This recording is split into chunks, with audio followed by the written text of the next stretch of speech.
오늘 로마서 12장 14절에서 21절까지 우리가 읽었지만 오늘은 16절까지만 함께 보고 나머지는 다음 주에 함께 살펴보도록 하겠습니다. 세상과 관계에서 신자의 태도라고 하는 제목입니다. 거듭난 신자에게는 두드러진 특징이 있다고 말합니다. 그것은 뭐냐 하면 사랑할 수 없었던 것을 사랑하게 되어지는 것입니다. 전에는 하나님을 대적하고 부정하고 또는 조롱하고 무시하고 멸시하는 사람이었습니다. 주는 것 없이 예수 믿는 사람이 미워지는 그런 경우도 있었습니다. 그런데 내가 어느 순간부터 예수 믿는 사람들이 반갑고 예수 믿는다는 이유로 그 사람이 좋아 보여지는 그런 경험들을 하게 되는 것입니다. 바울도 예수 믿기 전에는 예수 믿는 사람들을 잡아 죽이는 일에 앞장섰던 사람입니다. 그러다 다메섹 도상에서 예수님을 만난 이후로 그가 거듭나고 나서 오히려 예수를 전하는 일에 자기의 전 생애를 바쳤습니다. 그리고 그의 서신들을 보면 예수 믿는 사람들을 향해서 형제들아 또는 내 사랑하는 형제들아 그런 표현들을 쓰면서 그렇게 적대시했고 그렇게 없어지기를 원했던 사람들을 향해서 자신의 전 생애를 바치고 또 그 사람들을 향해서 이제는 적대적인 감정이 아니라 사랑의 마음을 가지고 있는 것들을 우리가 보게 됩니다. 오늘 본문의 말씀 속에서도 보면 우리를 향해서 또 사랑하는 사람들이라고 그렇게 말씀하고 있는 걸 보게 됩니다. 하나님을 사랑하는 사람이 되어지고 이웃과 지체를 사랑하는 존재로 변화되었다는 것입니다. 그런데 그 사랑이 어떤 사랑입니까? 하나님을 사랑하는 것이고 이웃을 사랑하는 것이다.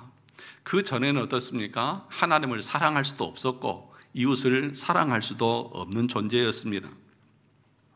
그 사랑의 표현을 우리가 지난주에는 교회 공동체, 지체들을 사랑하는 모습으로 나타났다고 우리가 함께 배웠습니다. 지난주에 우리가 살펴봤던 말씀들을 함께 다시 한번 보시면 10절에 보면 형제를 사랑하여 서로 우애하고 존경하기를 서로 먼저 하며 그랬습니다. 그러니까 거듭난 신자들은 하나님을 사랑합니다. 그런데 그 하나님을 사랑하는 것을 어떻게 표현하느냐? 그의 몸된 교회, 공동체, 지체들을 사랑하는 모습으로 그 사랑을 표현한다는 것입니다. 그래서 형제를 사랑합니다. 우애하고 존경하기를 서로 먼저 한다. 여기서 형제를 사랑하여 우애한다고 하는 것은 자기의 피부치들, 가족들을 사랑하는 것을 그렇게 표현하고 있는 것입니다. 우리가 그리스도의 피로 하나가 되어졌습니다. 그래서 가족과 같은 한 몸과 같은 그 마음으로 서로를 사랑하고 존경하는 것입니다. 여기 존경하기를 먼저 하라고 했죠. 내가 다른 사람을 인정하고 그 사람을 세워주고 그 사람을 칭찬하는 일에는 앞다투어서 먼저 가기를 힘쓰는 것을 말하는 것입니다. 우리는 어떻습니까? 다른 사람을 잘 인정하고 세워주고 칭찬하고 격려하는 일에 앞장서십니까? 아니면 다른 사람을 무시하고 조롱하고 멸시하는 일에 앞장서는 사람들입니까? 그러니까 내가 이 일에는 최고다 이렇게 말할 수 있을 정도로 우리는 서로 우애하고 사랑할 수 있어야 합니다. 사랑과 사랑의 관계를 깨트리는 가장 좋은 방법, 확실한 방법이 있습니다. 그건 뭐냐 하면 내 앞에 있는 상대를 무시하고 조롱하고 멸시해 보십시오. 그러면 그날로 그 사람과의 관계는 끝납니다. 한번 해보세요. 제 말이 맞다니까요. 그런데 정말 나를 인정해주고 격려해주고 나를 세워주는 사람은 늘 가까이 있고 싶고 만나고 싶고 보고 싶은 것이 우리의 인지상정인 것입니다. 두 번째로 뭐라고 했습니까? 부지런하여 게으르지 말고 열심을 품고 주를 섬기라고 했습니다. 부지런히 주님을 섬기는 것입니다. 그런데 내가 열심을 내는 목적이 무엇입니까? 내가 이 세상에서 성공해서 잘 먹고 잘 살기 위해서가 아닙니다. 주를 섬기는 일에 열심이라고 했습니다.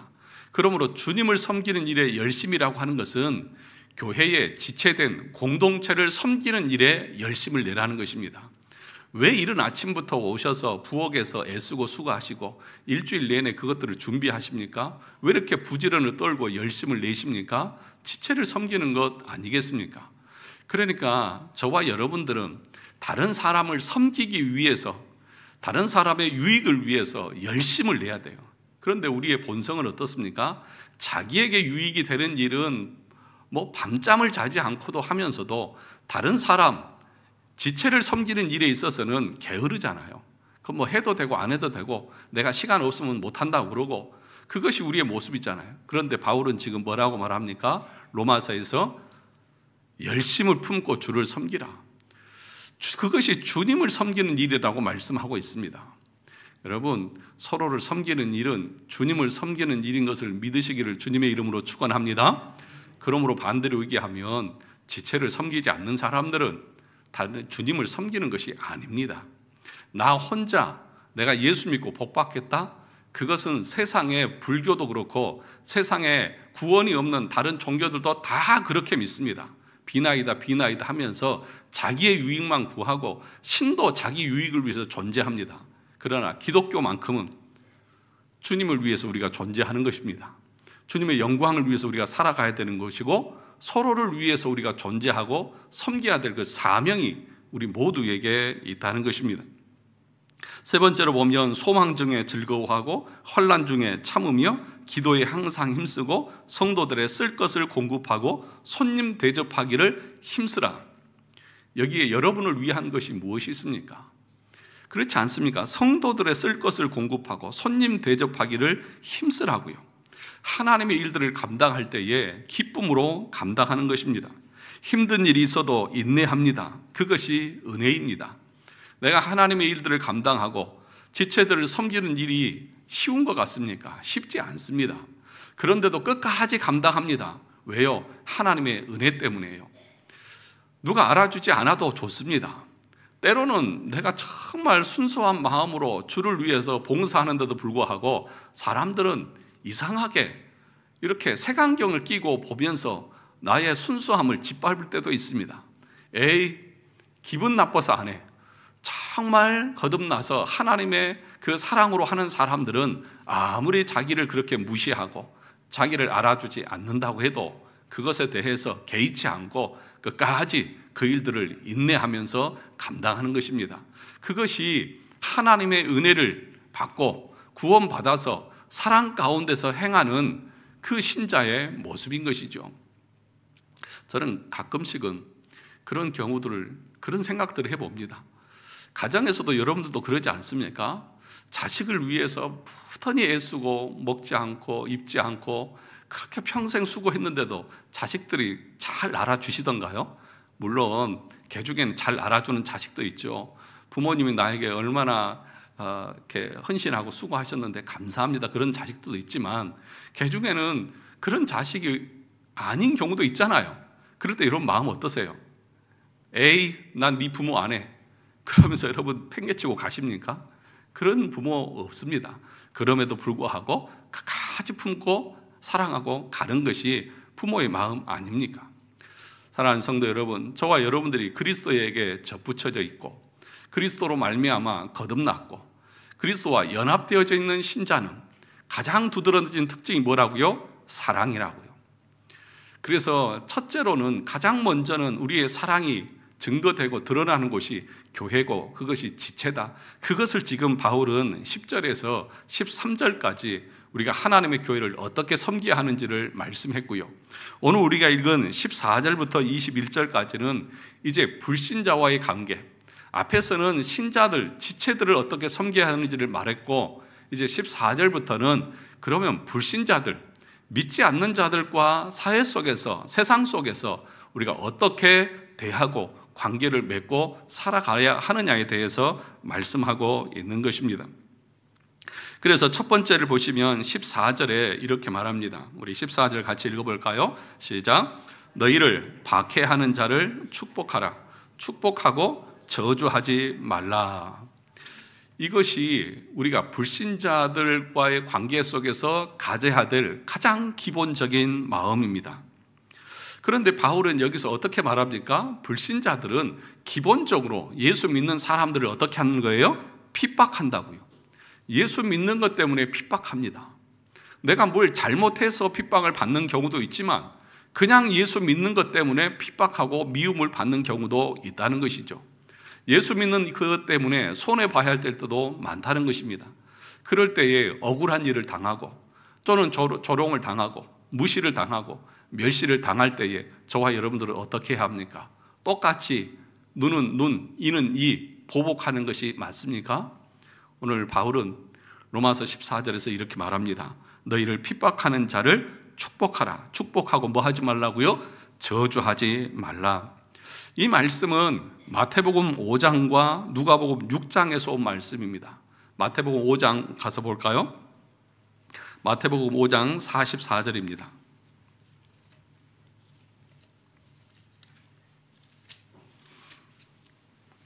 앞에 난방 좀 내려주세요. 마태복음 5장 44절에서부터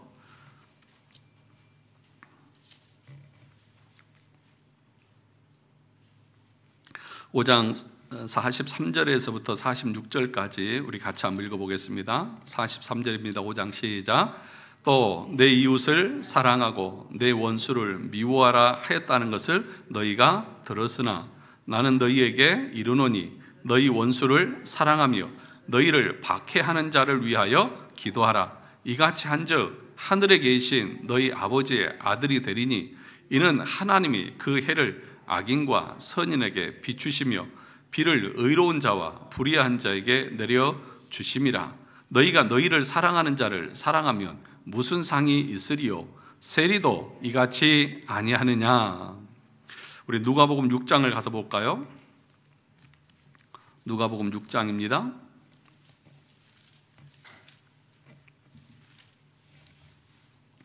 (6장) 27절 28절 같이 보겠습니다.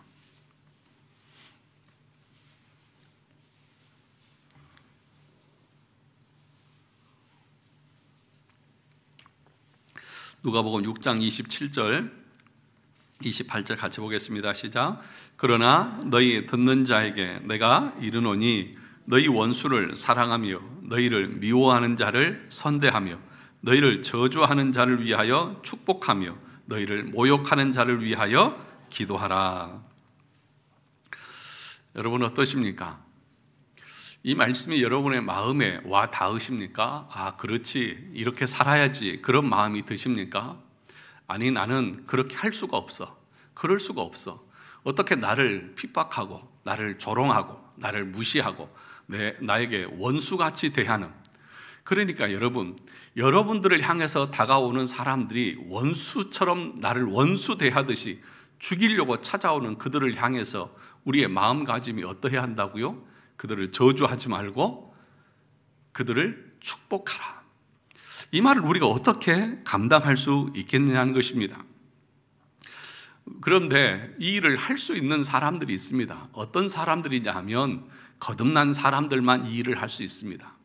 그러면 세상 사람들이 왜 그렇게 우리를 적대시하고 원수대하듯 하며 예수 믿는 사람들을 조롱합니까? 왜냐하면 그들이 타락해져 있고 원죄 가운데 있기 때문에 그런 것 아니겠습니까? 우리가 하이델베르크 요리문답 5문에서 이렇게 말했습니다. 나에게는 본성적으로 하나님을 미워하는 성향이 있습니다. 어떤 사람이요? 거듭나지 않는 심령, 예수 그리스도를 믿지 않는 사람들에게는 본성적으로 하나님을 대적합니다. 그리고 이웃을 대적합니다. 예수 믿는 사람들을 대적하는 본성이 있습니다.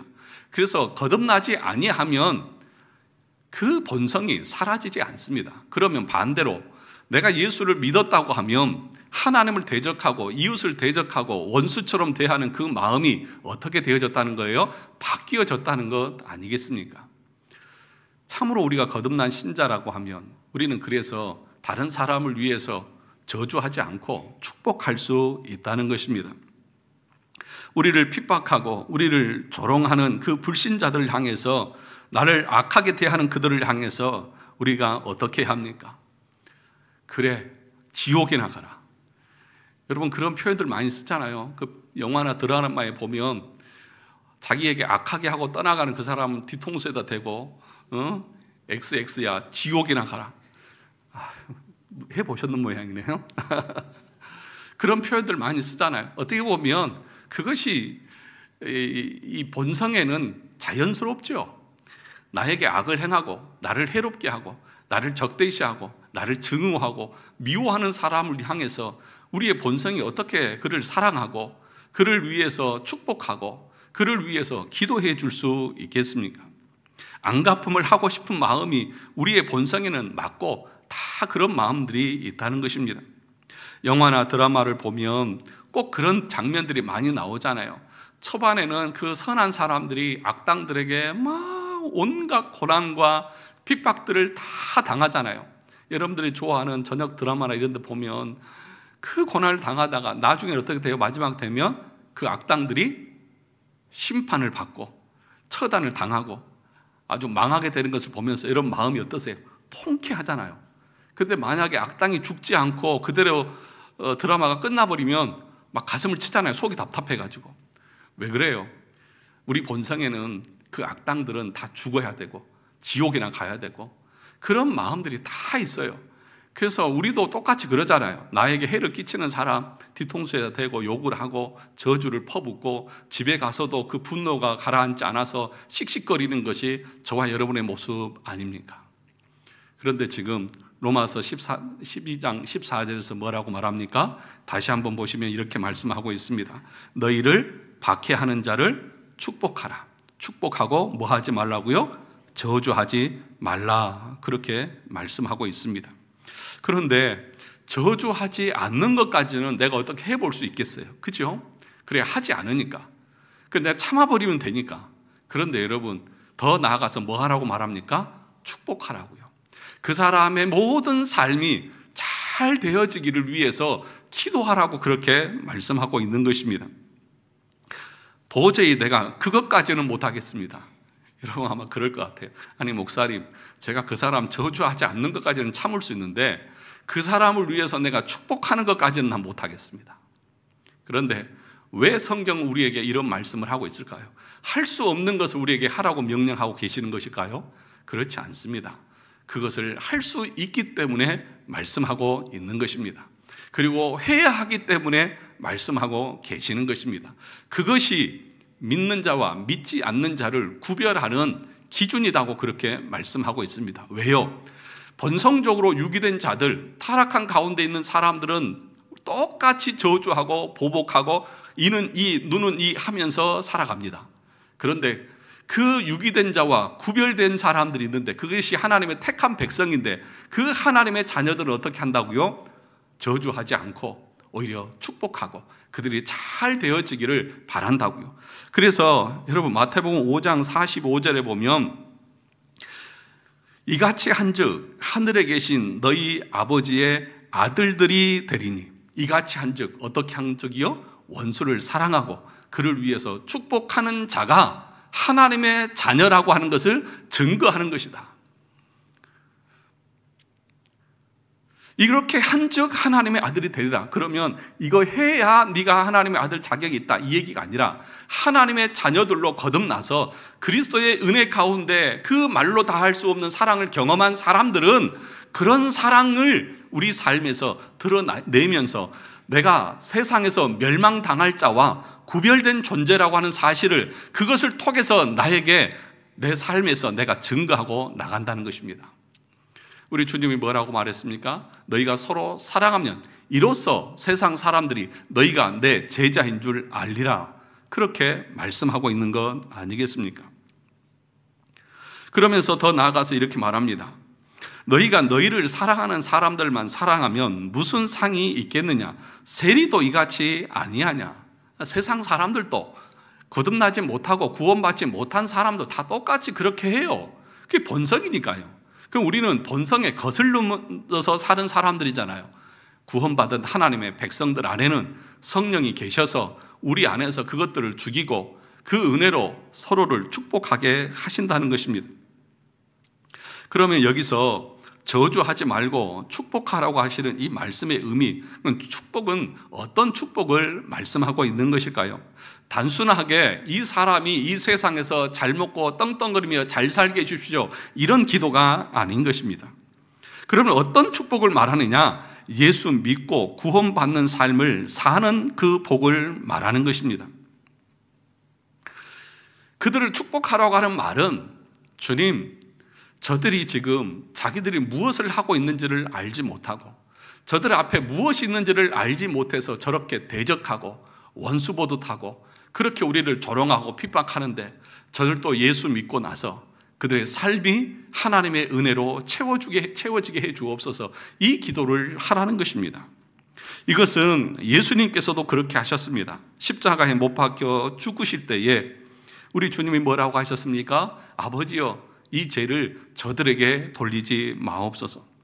누가복음 23장 34절에 보면 이에 예수께서 이르시되 아버지, 저들을 사하여 주옵소서, 자기들이 하는 것을 알지 못함이니이다 하시더라. 십자가에 못 박아놓고 밑에서 군병들은 예수님을 조롱합니다.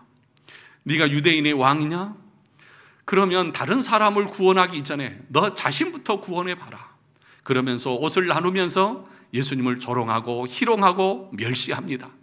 채찍을 때리고 그렇게 했던 그들을 향해서 우리 주님이 뭐라고 말씀합니까? 아버지여, 저들의 죄를 사하여 주옵소서. 알지 못해서, 무지해서, 어둠 가운데 있어서 저들이 저렇게 악을 행합니다 라고 예수님께서 말씀하고 있지 않습니까?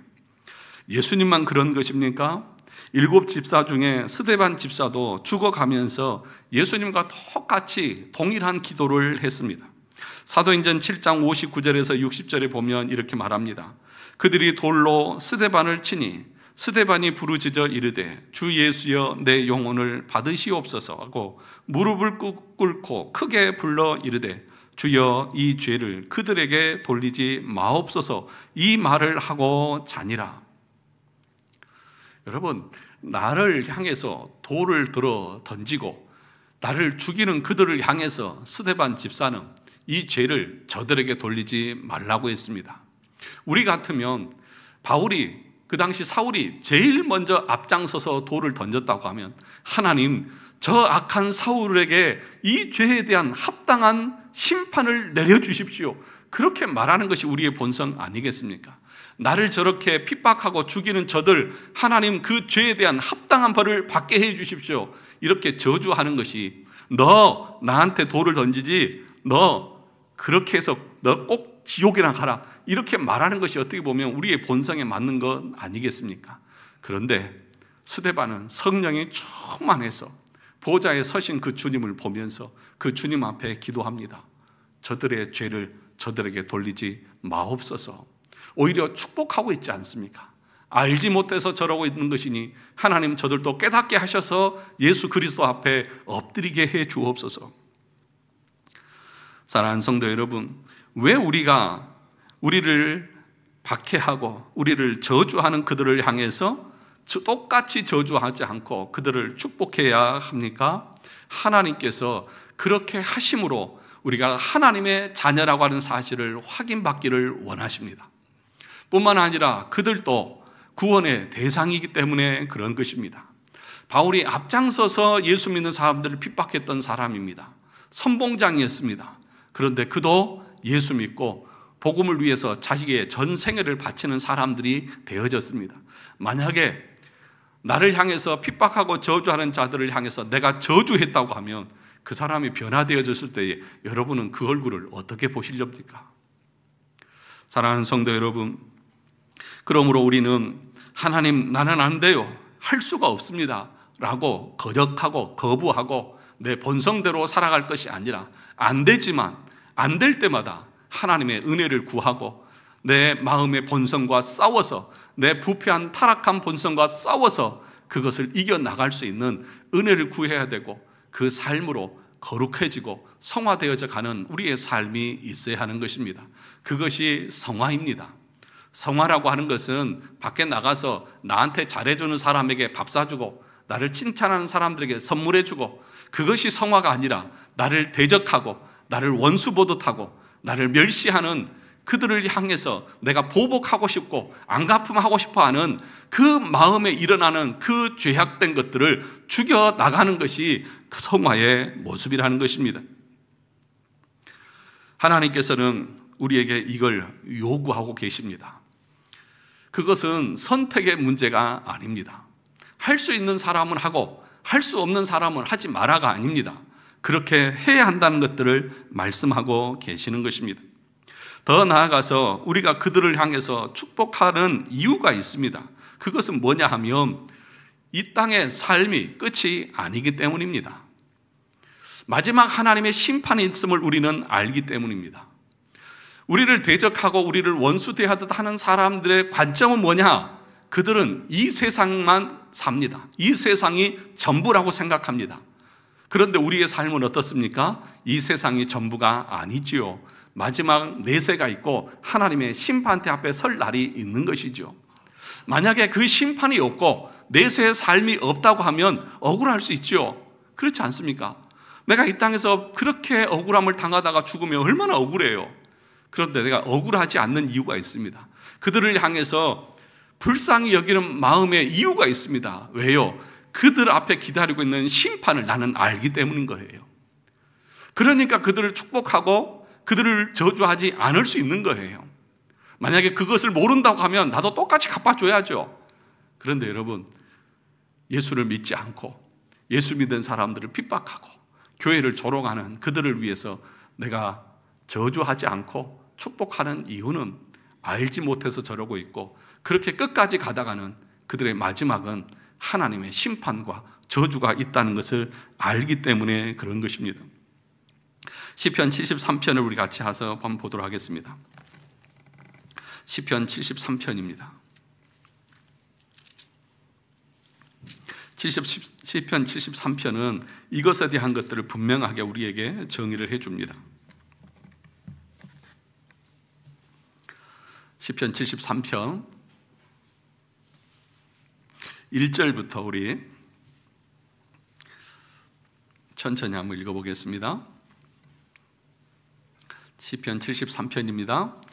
하나님이 참으로 이스라엘 중 마음이 정결한 자에게 선을 행하시나 나는 거의 넘어질 뻔하였고 나의 걸음이 미끄러질 뻔하였으니 이는 내가 악인의 형통함을 보고 오만한 자를 질투하였음이로다.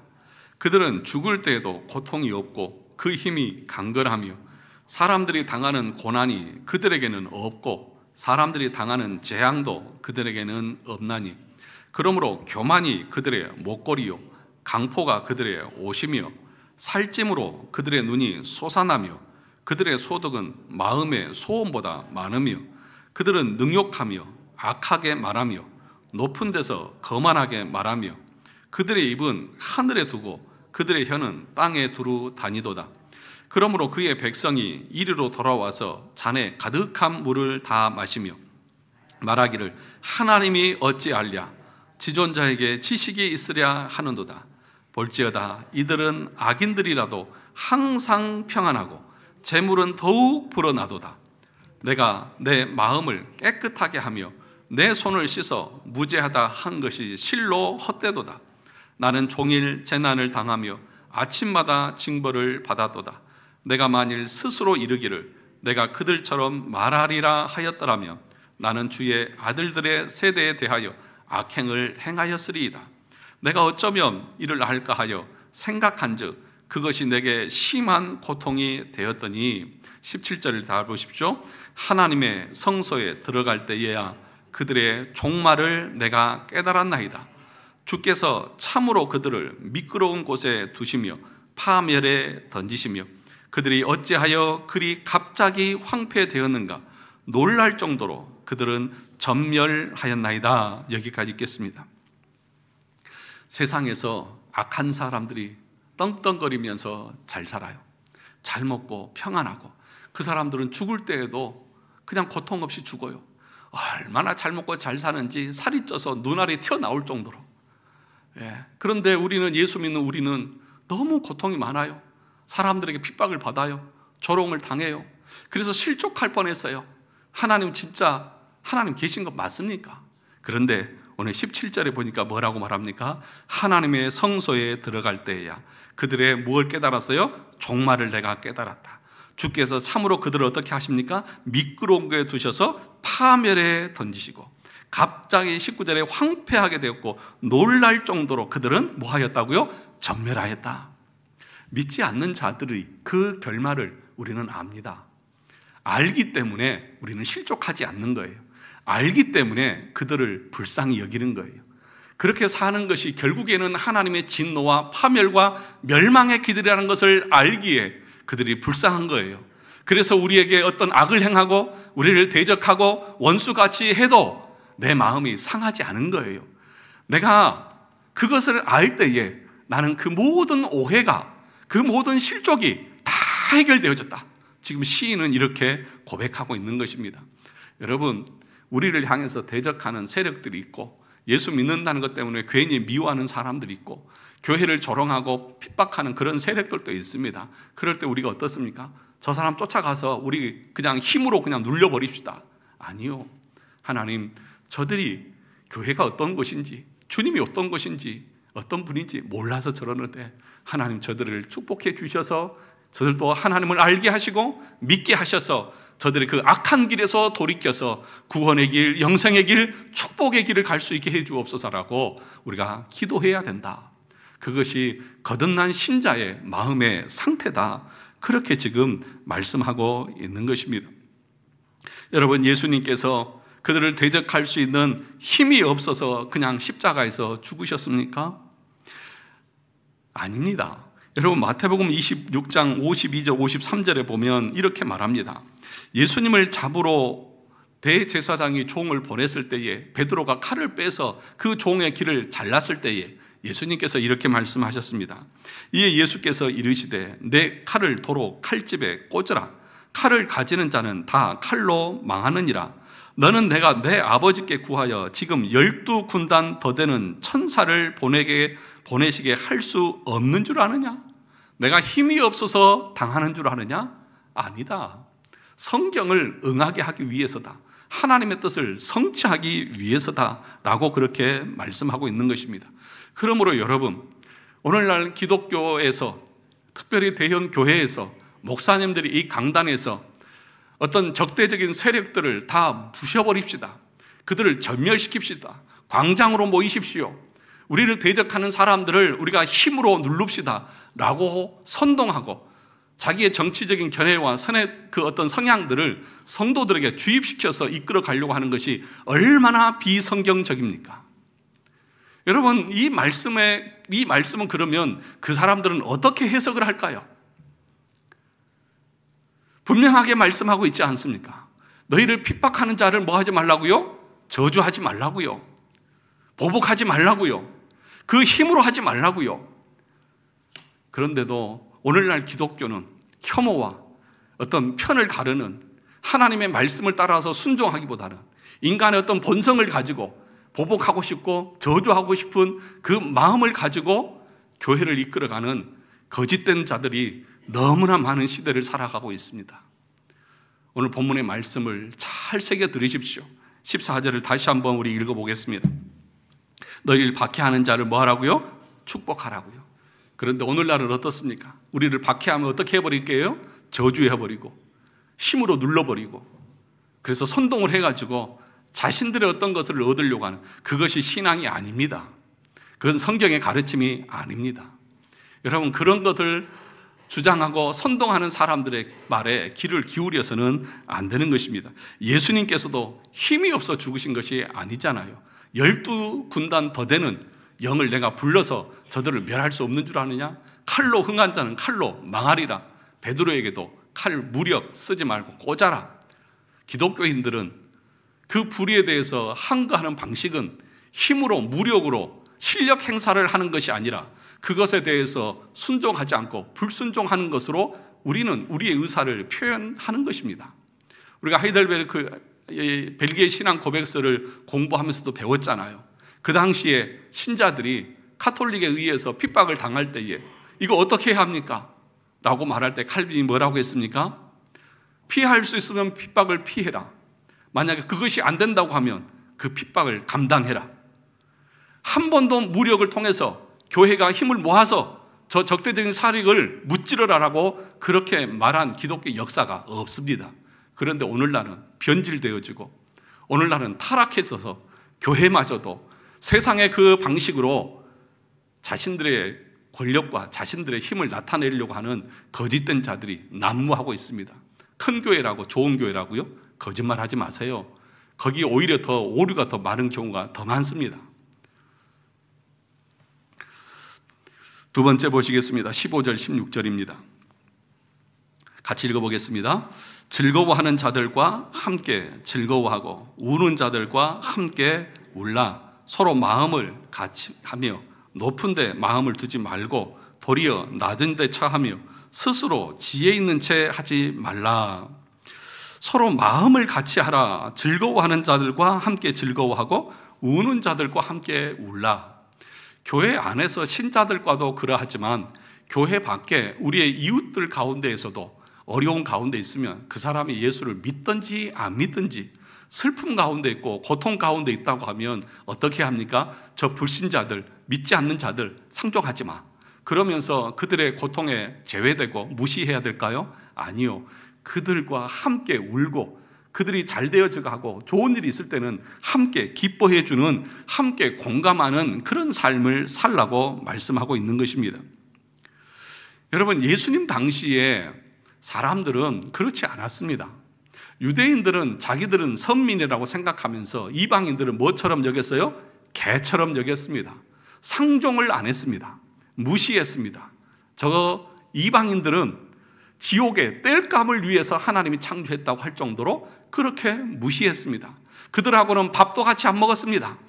개들과 누가 밥을 같이 먹습니까? 그렇게 차별하고 혐오하고 그렇게 저주했던 사람들입니다. 그런데 오늘 성경은 뭐라고 말합니까? 오늘 불신자들이지만 즐거워하는 자들과 뭐 하라고요? 함께 즐거워하고 슬퍼하는 자들과 함께 슬퍼하라. 같은 마음을 가지라고 그렇게 말하는 것입니다. 여러분, 이것이 우리가 거듭남을 떠나서 인간의 본성 아닙니까? 어려움 당하는 사람 있으면 도와주고 잘 되어졌으면 박수 쳐주는 것이 인간의 본성 아닙니까? 그런데 타락한 본성은 어떠하느냐? 남 잘 되는 꼴은 못 봐요. 사돈이 뭐 논을 사면 뭐가 아파요? 배가 아파요? 남 잘 되면 배가 아프잖아요. 시기가 나잖아요. 아니, 저 사람은 내가 볼 때 저런 복을 누릴 만한 자격도 안 되고 조건도 없는데 왜 저 사람은 저렇게 잘 될까? 박수 쳐주기보다는 어떻게 해서든지 흠을 잡아서 깎아내려서 하려고 하는 그런 모습들. 아니다. 참으로 거듭나고 그리스도와 연합되어져서 하나님의 사랑을 아는 사람들은 비록 그들이 불신자라 할지라도 그들이 잘 되어질 때는 칭찬해주고 박수 쳐주고 너무 잘 돼서 좋다. 슬픔 가운데 있을 때는 안타까움으로 함께 눈물을 흘려주는 그것이 가장 어떻게 보면 기본적인 것이고 더 나아가는 우리의 모습이어야 한다는 것입니다. 그래서 여러분, 예수님께서도 이 사마리아 여인에게 물을 달라고 할 때에 이 사마리아 여인이 이렇게 말했습니다. 요한복음 4장 9절에 보면 사마리아 여자가 이르되 당신은 유대인으로서 어찌하여 사마리아 여자인 나에게 물을 달라 하나이까 하니 이는 유대인이 사마리아인과 상종하지 아니함이다. 또 가나안 여자가 귀신 들린 딸을 고쳐달라고 할 때에도 예수님께서 이렇게 말씀하셨습니다. 마태복음 15장 26절 대답하여 이르시되 자녀의 떡을 취하여 개들에게 던짐이 마땅하지 아니하다. 이것이 그 당시에 정서였다는 거죠. 예수님도 이방인을 개처럼 여겼다는 말이 아니라 그 당시 사람들의 정서가 그러했다는 거예요. 그러면 저와 여러분들의 마음은 어떠하십니까? 우리는 특별하게 뭔가 윤리적으로 도덕적으로 착하고 선해서 하나님께서 나를 선택하셨다고 생각하십니까? 저 사람들이 예수 믿지 않는 것은 저 사람들이 악하고 나빠서 저렇게 예수 믿지 않고 산다고 생각하십니까? 우리는 간혹 가다 보면 그런 우월감들을 가지는 사람들이 간혹 가다 있는 것을 봅니다. 내가 예수 믿은 것이 뭐 자기 어떤 특별한 어떤 이 선함이나 공로가 있어서 그렇고 저 사람들은 악하기 때문에 저렇게 예수 믿지 않는 것처럼. 여러분, 그런데 우리가 신앙 고백에서 마지막 33장 최후의 심판에서 우리가 보았듯이 하나님께서는 그 마지막 심판대에서 우리를 통해서는 뭘 받으신다고 했습니까? 자비의 영광을 받으시고 믿지 않는 자들을 향해서는 공의의 영광을 받으신다. 그래서 하나님은 자비롭고 공의로우신 분이라고 하는 사실을 마지막 심판대 앞에서 다 인정하게 될 것이다. 그렇게 말합니다. 그러면 믿지 않는 우리들을 향해서 왜 자비의 영광을 받으십니까? 제가 여러 번 설명했죠. 왜요? 이 불신자들, 지옥에 갈 사람들이나 택함받은 우리나 이 세상에서 한 행동을 보면 나도 지옥 가야 마땅한 존재라는 거예요. 그런데 왜 하나님 나를 구원해서 천국으로 보내주십니까? 그것이 오직 하나님의 자비하심 때문이다. 하나님이 우리를 불쌍히 여겨주신 것 때문이다. 나의 구원이 나의 어떠함이 아니라 하나님의 조건 없는 사랑, 긍휼, 자비 때문이라고 하는 것을 그 앞에서 우리는 알게 될 거예요. 그러니 여러분, 예수 믿는 사람이라고 우쭐대고 예수 믿는 사람이라고 내가 좀 도덕적 우월하다고 착각하면서 믿지 않는 사람들과의 관계에서 무시한다든지 조롱한다든지 지옥에 갈 백성들이라든지 그런 표현을 쓰는 것 자체가 자기가 어떤 사랑을 받았고 어떤 구원의 은혜를 누리는지를 알지 못하는 것과도 같다는 것입니다.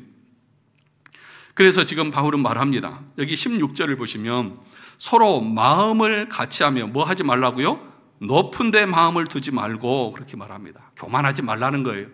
네가 예수 믿었다고 구원의 은혜를 누리고 있다고 자랑하거나 교만하거나 잘난 체하지 말라는 거예요. 도리어 뭐 하라는 것입니까? 낮은 데 마음을 두라. 겸손하게 그들을 대하십시오. 아무리 그들이 교만하게 대한다 할지라도 우리가 가져야 될 태도는 겸손입니다. 크리스토스톰이 세상에서도 가장 중요한 덕목이 겸손인과 동시에 우리 기독교에서도 가장 중요한 덕목이 첫째도 겸손, 둘째도 겸손, 셋째도 겸손, 항상 겸손이다 그렇게 말했습니다. 겸손이 뭐냐?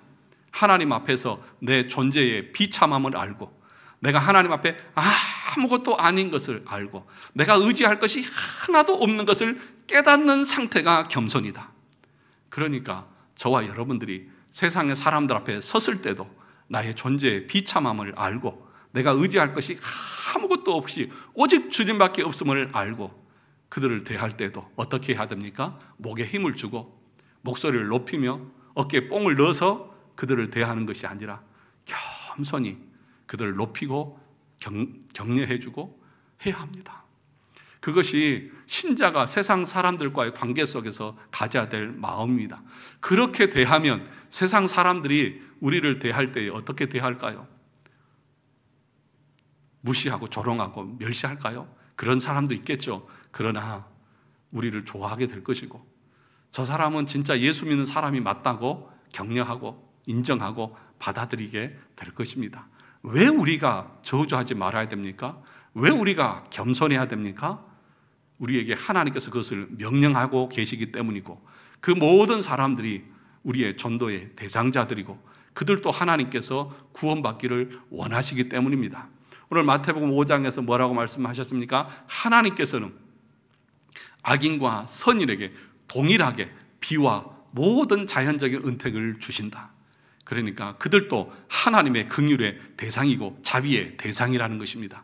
그러니까 편을 갈려서 혐오로 대하지 말고 이 사람도 구원받아야 될 하나님의 백성이기에 우리가 겸손한 마음으로 그들을 대하고 기도해주고 그들이 축복받기를 바라는 그것이 거듭난 신자의 세상 사람들과의 관계입니다. 저와 여러분들은 이웃들과의 관계가 어떠합니까? 정말 좋으십니까? 아니면 만나면 으르렁거리면서 싸우고 저 인간 우리 집 주변에서 사라졌으면 좋겠다. 그래야 내가 살기가 편할 것 같다. 그런 모습입니까? 저와 여러분들이 이웃을 대하는 태도가 성경의 가치와 근거에 의해서 겸손과 긍휼과 자비와 축복으로 대할 수 있기를 주님의 이름으로 축원합니다.